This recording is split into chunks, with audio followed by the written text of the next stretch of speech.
Salutare tuturor, numele meu este Sami, iar astăzi voi face un nou vlog în care voi recomanda cele mai bune cărți pentru adolescenți sau tineri antreprenori care te învață cum să devii un antreprenor de succes. Aceste cărți sunt introducerea perfectă de care ai nevoie dacă vrei să intri în această lume antreprenorială. În clipul anterior am vorbit despre cărți și dacă este adevărat că cărțile te fac mai deștept. Linkul este în descriere, așa că să vă dau un spoiler, da, într-un fel sau altul cărțile te fac mai deștept, dar vă recomand să vedeți clipul, acolo vorbești despre inteligență, cum să devii inteligent, cele 3 feluri în care poți deveni mai inteligent.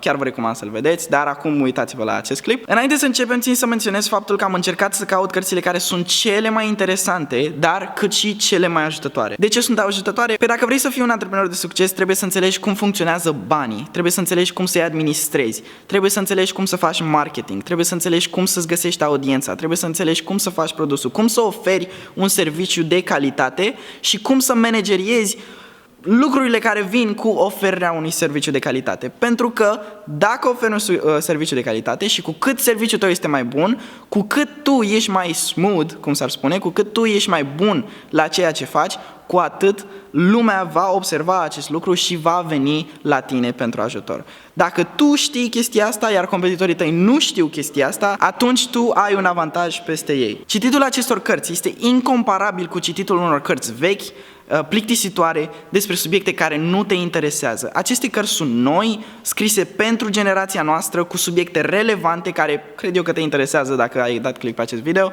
și sunt foarte bune pentru tine dacă vrei să intri în această lume a antreprenoriatului, dacă vrei să-ți pornești o afacere, dacă vrei să înțelegi cu ce se mănâncă, de la cum să vinzi până la cum să faci marketing, cum să-ți înțelegi finanțele, etc. Și pe lângă asta, ultimul lucru pe care vreau să-l menționez și unul foarte important în opinia mea este faptul că eu nu obțin niciun ban din vinderea acestor cărți, nu le-am scris eu, nu este niciun link afiliat în descriere, puteți să le căutați și să le găsiți voi, o să vă dau numele lor.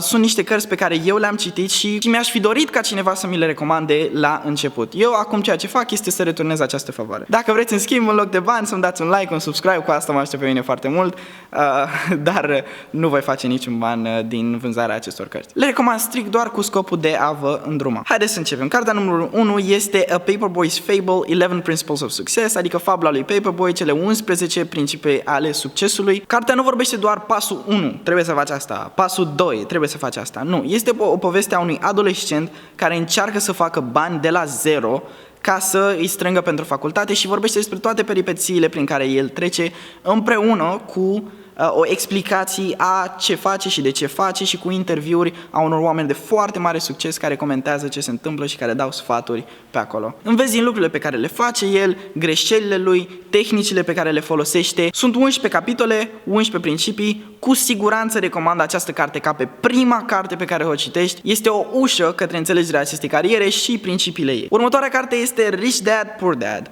Tată bogat, tată sărac. Mulți dintre voi probabil ați auzit de această carte, este o minunătate. Cartea asta cu siguranță trebuie citită. Cu cât ești mai tânăr, cu atât mai puține lucruri știi despre bani. Și mai ales înțelegerea complexităților care vin cu administrarea banilor. Această carte ia o cantitate enormă de informații de bază, de la bani și finanțe, investiții, înregistrarea profiturilor, fluxul de bani, împrumuturi la bancă, începerea și deținerea unei afaceri.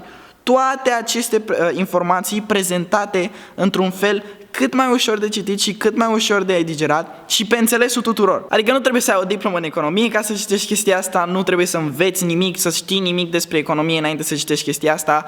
El ia toate aceste informații de bază și le pune într-un fel cât mai ușor de înțeles pentru tine. Consider că dacă vrei să fii un antreprenor sau dacă vrei să te pricepi la bani, acesta este ghidul tău. Este una dintre cele mai cunoscute cărți din lume despre acest subiect. Milioane de oameni, dintre care zeci, sute de mii în poziția ta, au citit această carte și au declarat că le-a schimbat viața. Deci chiar este o carte uimitoare. Doar citește review-urile, poți să le găsești undeva pe Amazon, poți să le găsești peste tot. Citește să vezi ce zice lumea despre cartea asta. Următoarea carte este Start It Up, A Complete Teen Guide to Starting a Business. Se numește Pornește-o, dă-i start, dă-i drumul, cum vrei tu să o traduci. Această carte este dedicată adolescenților și vorbește despre multe lucruri, ca și cum să-ți faci propria firmă de haine, cum să-ți faci propria cofetărie de acasă și multe alte idei pe care un adolescent poate să le pornească de acum ca să facă bani din ele. Pe scurt, această carte te ajută să determini ce fel de afacere ar trebui să o pornești, cum să o pornești, cum să vii cu un nume, cum să vii cu prețuri corecte și alte informații de care ai avea nevoie pentru a-ți porni propria afacere. În carte poți să găsești și interviuri cu adolescenți care au propriile lor afaceri de succes, afli tot despre cum au ajuns să transforme o idee într-o afacere profitabilă la vârsta lor. Unii dintre ei sunt chiar milionari, da, milionari la 16, 17, 18 ani,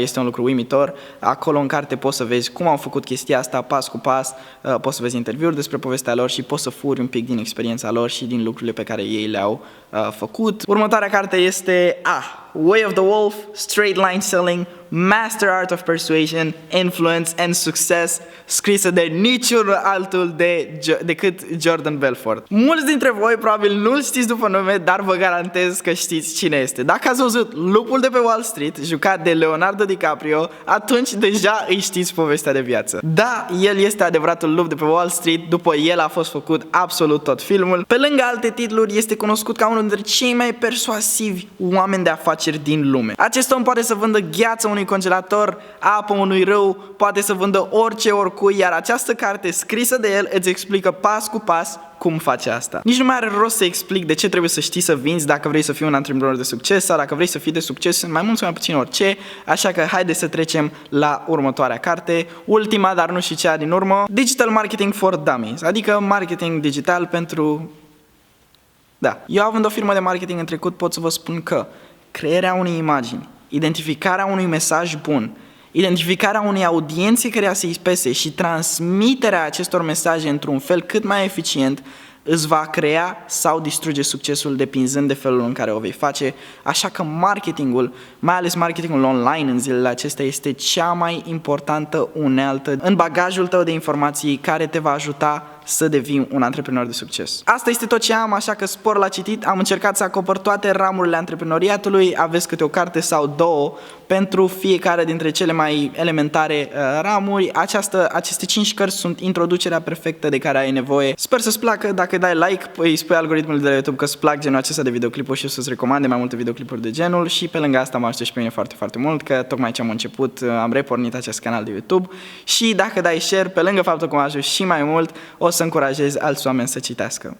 Până data viitoare, eu m-am dus, pa, pa! Și comentați care este cartea voastră preferată în secțiunea de comentarii. Până data viitoare, m-am dus, pa, pa!